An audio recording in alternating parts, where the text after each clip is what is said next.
কার্যক্রম নিষিদ্ধ আওয়ামী লীগ ক্যাডারদের গেরিলা প্রশিক্ষণ দেওয়ার ঘটনায় সম্পৃক্ততার অভিযোগে আলোচিত মেজর সাদিকুল হকের স্ত্রী সুমাইয়া জাফরিনকে গ্রেফতার দেখানো হয়েছে। ভাটারা থানায় সন্ত্রাস বিরোধী আইনে সুমাইয়াকে আটক দেখিয়েছে পুলিশ।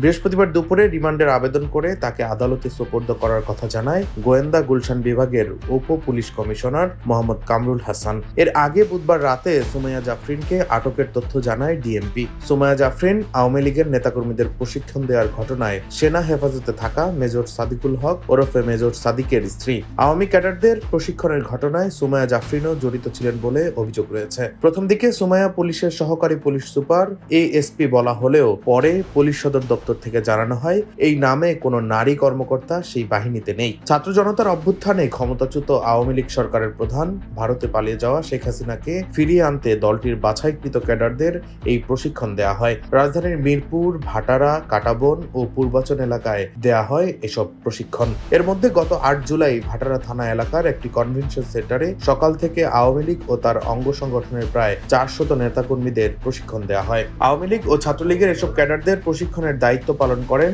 মেজর সাদিকুল হক ওরফে মেজর সাদিক। এমন অভিযোগে তাকে গত 17 জুলাই নিজ বাসস্থান রাজধানীর উত্তর এলাকা থেকে আটক করে হেফাজতে নিয়েছে সেনাবাহিনী। সেনাবাহিনীর তরফ থেকে জানানো হয়েছে সাদিকুল হক সাদেক নামের এই মেজর বর্তমানে তাদের হেফাজতে রয়েছেন এবং এ বিষয়ে তদন্ত চলমান আছে। তদন্তে তিনি দোষী প্রমাণিত হলে সেনাবাহিনীর প্রচলিত নিয়মে তার বিরুদ্ধে ব্যবস্থা নেওয়া হবে। এই ঘটনায় জড়িত থাকার অভিযোগে ইতিমধ্যে কার্যক্রম নিষিদ্ধ থাকা আওয়ামী লীগ, নিষিদ্ধ ছাত্রলীগ সহ অন্যান্য সহযোগী সংগঠনের বেশ কয়েকজন নেতাকর্মীকে গ্রেফতার করেছে পুলিশ। গত 12 জুলাই উত্তরা পশ্চিম থানা এলাকা থেকে যুবলীগ নেতা সোহেল রানা ও আওয়ামী লীগ নেত্রী শামীমা নাসরিন শম্পাকে গ্রেফতার করা হয়। তাদের কাছ থেকে পাওয়া তথ্যের ভিত্তিতে ওই বৈঠকে অংশ নেয়া মেজর সাদিকুল হক ওরফে মেজর সাদিককে হেফাজতে নেওয়া হয়। মেজর সাদিক কক্সবাজারের রামু ক্যান্টনমেন্টে কর্মরত ছিলেন। গোয়েন্দা সংস্থার তথ্য অনুযায়ী মেজর সাদিকের সহযোগী হিসেবে কাজ করেছেন তার স্ত্রী।